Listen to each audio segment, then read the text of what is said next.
Hi everyone. Today we're going to study polygons. In particular, the definition, classifications, and diagonals. A simple closed curve made up of only line segments is called a polygon. These are examples of polygons. These are curves that are not polygons. In this first example, line segments are not meeting at the endpoints. In this example, some line segments are crossing each other. And in this figure, the curve is not closed. We go now to classifications of polygons. We classify polygons according to the number of sides or vertices they have. When there are 3 sides or 3 vertices, we call it triangle. And this is a sample figure. With 4 number of sides or vertices, we call it quadrilateral. This is the figure. For polygons with 5 sides or vertices, we call it pentagon. This is a sample figure. For polygon with 6 sides, we call it hexagon. This is the sample figure. For polygon with 7 sides or vertices, we call it heptagon. This is a sample figure of heptagon. For polygon with 8 number of sides or vertices, we call it octagon. This is a sample figure. With polygon of 9 sides or vertices, we call it nonagon. This is a sample figure of nonagon. With polygon having 10 sides or vertices, we call that decagon. This is a sample figure.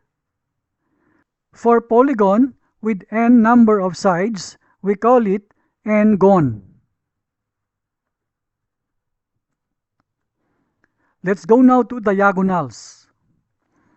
A diagonal is a line segment connecting 2 non-consecutive vertices of a polygon. Let's have examples. We have this figure. This is a rectangle. By definition, the line segment PR and line segment SQ are diagonals. With this figure, the diagonals are AD or DA, AC or CA, BE or EB, BD or DB, line segment CE or EC. What about this figure? By definition, the line segment KM and the line segment LN are diagonals.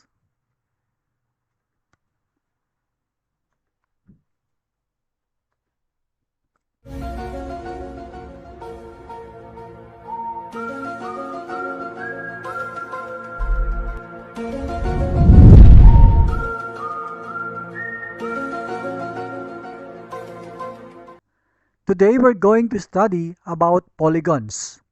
In particular, interior and exterior of a closed curve, concave and convex polygons, and regular and irregular polygons. Let's begin with interior and exterior of a closed curve. Interior of a closed curve is the space inside a curve. This is our illustration. The shaded area is the interior of a closed curve. Now, exterior. Exterior of a closed curve is the space outside the curve. In here, the shaded area is the exterior of a closed curve. What about convex and concave polygons? Polygons that are convex have no portions of their diagonals in their exteriors. Look at these curves. These are polygons that are convex. As per definition, if you draw the diagonals of each of these polygons, there will be no portions of their diagonals in their exteriors. What about concave? Polygons that are concave have portions of their diagonals in their exteriors. Look at these polygons. If you draw all diagonals of these polygons, some portions of their diagonals will be in the exteriors. Regular and irregular polygons. Let's begin with regular.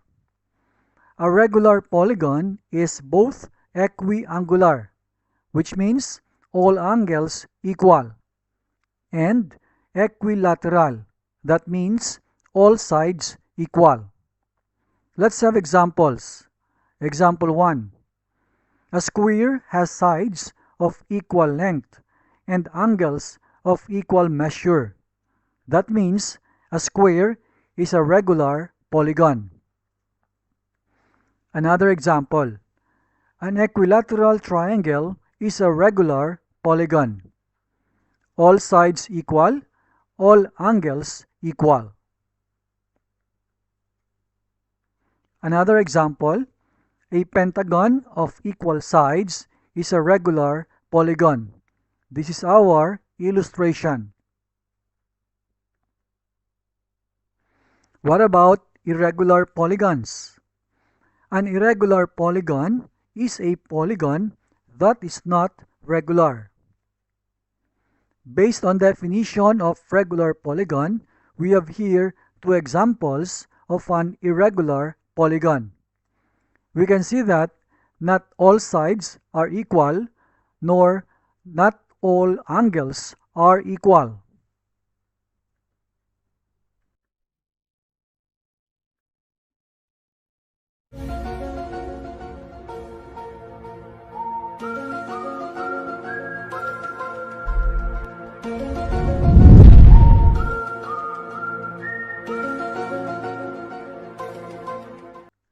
Today we're going to study angle sum property of polygons.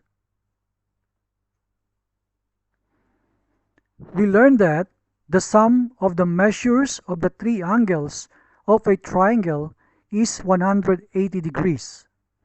Let's put this in a table. This is a triangle. It has three sides, and the angle sum is 180 degrees.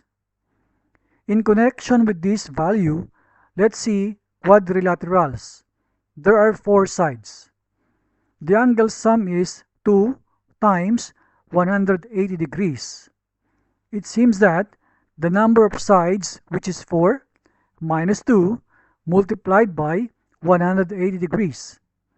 And the answer is 360 degrees. By then, we say that the sum of angles of quadrilaterals is 360 degrees. What about pentagon? There are 5 sides. The formula is 3 times 180 degrees. That is the number of sides minus 2 times 180 degrees. And this product gives us 540 degrees. Therefore, the sum of angles of pentagon is 540 degrees. What about hexagon? There are 6 sides. Our formula is 4 times 180 degrees. So the number of sides, which is 6, minus 2, multiplied by 180 degrees. And the product here is 720 degrees. Therefore, for the hexagon, the sum of angles is 720 degrees. In general, we say that for a polygon of n sides, the sum of all angles is n minus 2 multiplied by 180 degrees. Examples: find the angle x in the following figures. This is figure A. This is a quadrilateral. We know that the sum of all angles equals 360 degrees. So let us solve for x. We add 50 degrees plus 130 degrees plus 120 degrees plus this x angle. Total is 360 degrees. The sum of 50 degrees, 130 degrees, 120 degrees is 300 degrees. Then plus x equals 360 degrees. We transpose 300 degrees to the right, so we have x on the left equals 360 degrees minus 300 degrees. And the difference is 60 degrees. This is the value of the angle x. This is figure B. We have here a quadrilateral. We know that the sum of all angles of quadrilateral is 360 degrees. Look at our figure. There is a missing angle. Adjacent to the missing angle is a right angle, which is 90 degrees. Since the missing angle and this angle here is 90 degrees, that means the missing angle is also 90 degrees. They are complementary. Now we can solve for x. We add 70 degrees plus 60 degrees plus 90 degrees plus x equals 360 degrees. Then we combine 70 degrees, 60 degrees, 90 degrees as 220 degrees plus x equals 360 degrees. We transpose this 220 degrees to the right.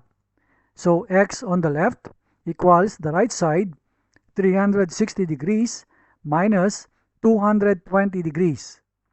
And the difference is 140 degrees. This is the angle x. Figure C.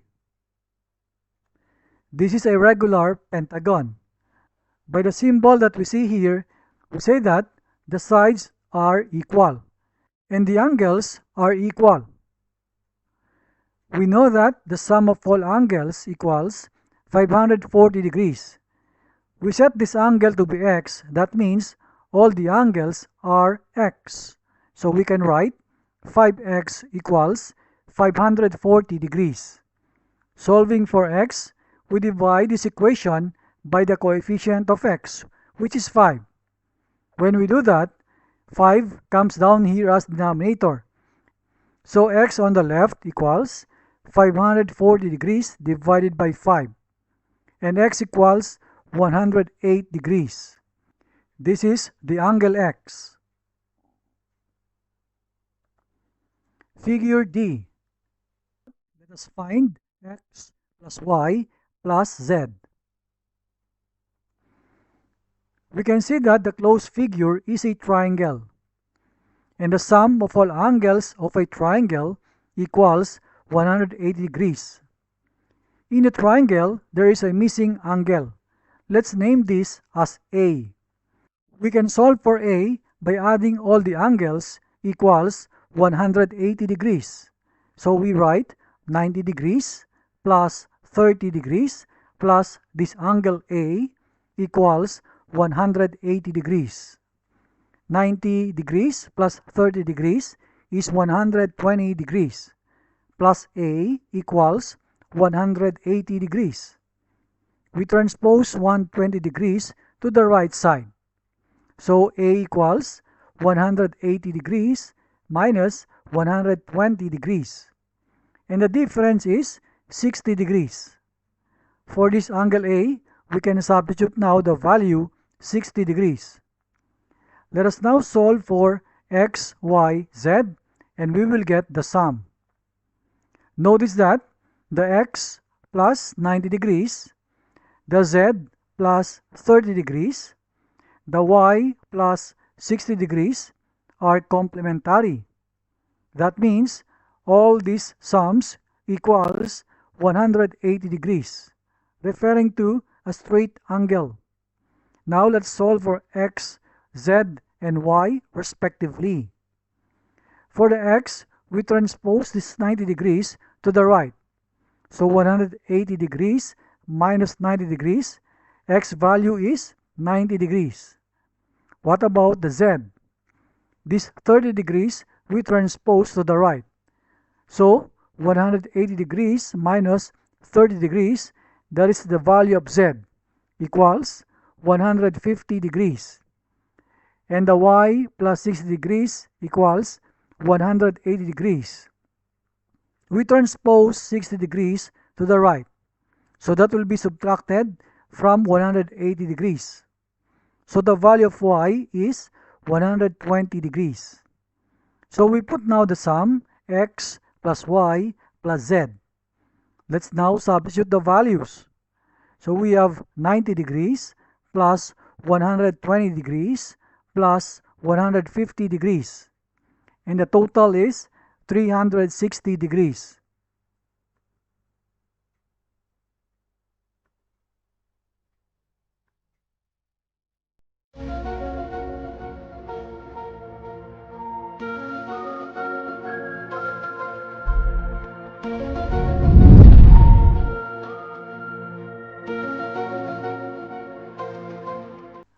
Today we're going to study sum of exterior angles of a polygon. Given this figure, in this polygon, the exterior angles of this figure are the angles 1, 2, 3, 4, and 5. In any polygon, the sum of exterior angles is 360 degrees. Example 1. Find the angle x in the figure below. The angle x is here. As a rule, we say that sum of exterior angles equals 360 degrees. So we can add all the exterior angles including this x. So we have x plus 90 degrees plus 50 degrees plus 110 degrees equals 360 degrees. Let us solve for x. We combine 90 degrees, 50 degrees, and 110 degrees into 250 degrees plus x equals 360 degrees. Let us transpose this 250 degrees to the right. So on the right, we have 360 degrees minus 250 degrees. And the difference is 110 degrees. This is the value of x.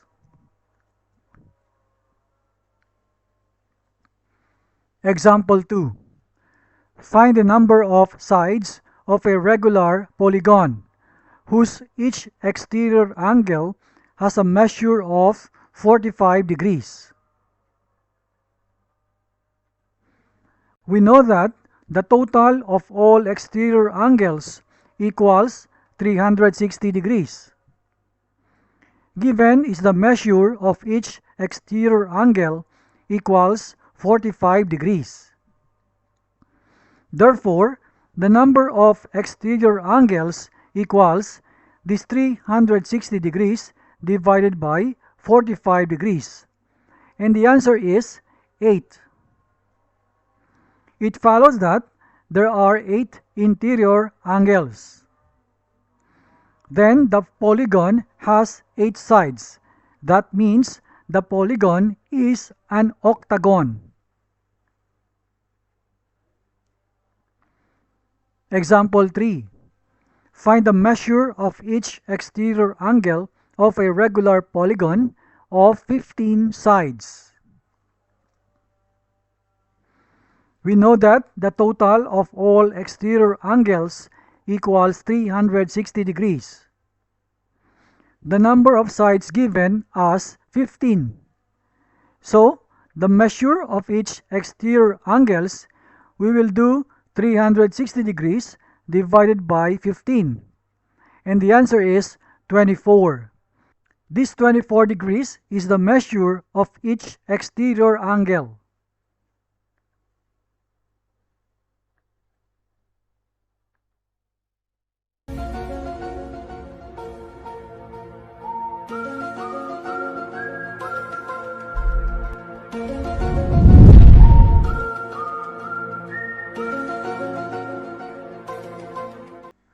Today we're going to study types of quadrilateral. First, let us define quadrilateral.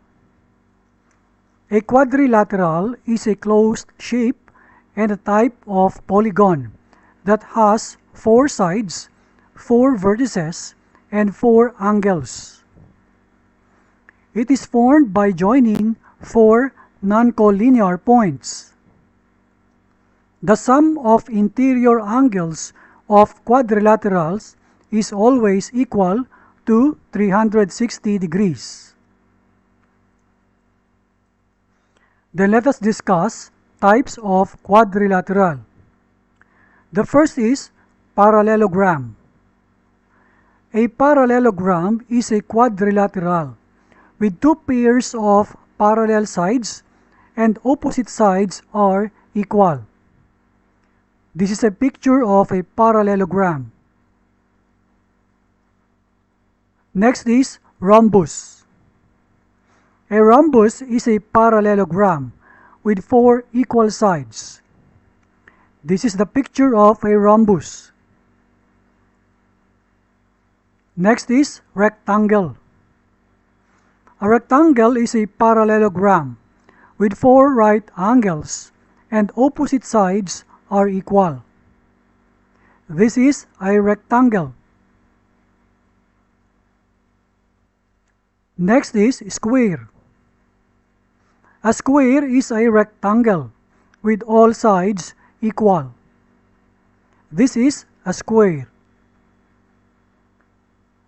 Then we have trapezoid. A trapezoid is a quadrilateral with 2 sides parallel. This is an example of a trapezoid. Then we have kite.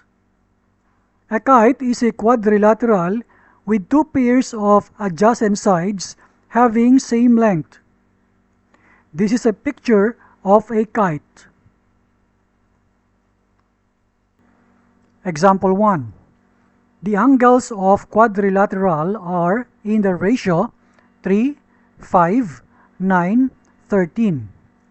Find all the angles of the quadrilateral. Let x be the common ratio between the angles. Therefore, the angles will be 3x, 5x, 9x, and 13x respectively. We know that the sum of all interior angles of a quadrilateral is 360 degrees. Then we can write 3x plus 5x plus 9x plus 13x equals 360 degrees. If we simplify the left side, it becomes 30x equals right side 360 degrees. Then we divide this by 30 to get the value of x as 12 degrees. Let us now compute for the angles. Let's begin with the first, and that is 3x. This x is, we derive as 12 degrees. So we have 3 times 12. So the first angle is 36 degrees. Second angle, 5x. So we have 5 times 12, and that is 60 degrees. Third angle, 9x. So we have 9 times 12 equals 108 degrees. Last angle, 13x. We have 13 times 12, and that will be 156 degrees.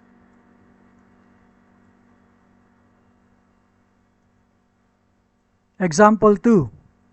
If the diagonals of a parallelogram are equal, then show that it is a rectangle. Let ABCD be a parallelogram. To show that ABCD is a rectangle, we have to prove that one of its interior angles is 90 degrees. We see that in triangle ABC and triangle DCB, AB equals DC. We say that opposite sides of a parallelogram are equal. Then BC equals BC. That means the side BC is common to the two triangles. Then AC equals DB. And this is given in the problem. Now we conclude that the triangle ABC is congruent to triangle DCB for the reason of SSS congruence rule. Then we can conclude that angle ABC equals angle DCB. We say that corresponding parts of congruent triangles are congruent. Then we have angle ABC plus angle DCB equals 180 degrees. First, we see that AB is parallel to CD, and we know that the sum of the measures of angles on the same side of transversal is 180 degrees. In this equation, we say that the angle ABC equals angle DCB. So, in the second equation here, we can substitute the value of angle ABC for the angle DCB. So, we rewrite this equation as angle ABC plus angle ABC equals 180 degrees. We simplify the left side into 2 of angle ABC. Then we divide this by 2. So we get the angle ABC equals 90 degrees. Since ABCD is a parallelogram and one of its interior angles is 90 degrees, ABCD is a rectangle.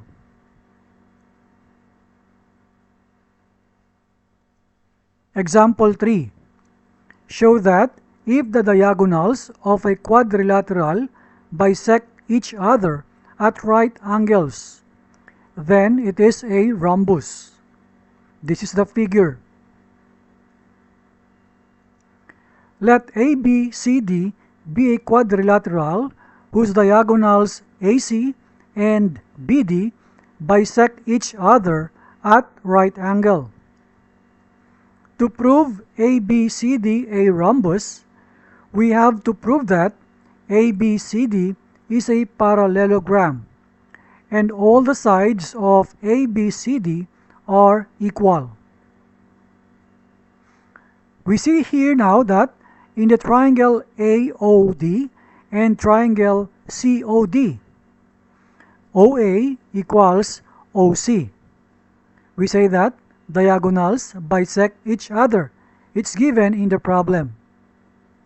Then the angle AOD equals angle COD. Actually, both are right angles. It is given in the problem. Then OD equals OD. That means this OD is a side that is common to the two triangles. Therefore, we conclude that the triangle AOD is congruent to triangle COD by SAS congruence rule. Then we conclude that AD equals CD for the reason that corresponding parts of congruent triangles are congruent. This is equation 1. Similarly, it can be proved that AD equals AB and CD equals BC. Let this be equation 2. From equations 1 and 2, we combine them and we conclude that AB equals BC equals CD equals AD. Since opposite sides of quadrilateral ABCD are equal, it can be said that ABCD is a parallelogram. Since all sides of a parallelogram ABCD are equal, it can be said that ABCD is a rhombus.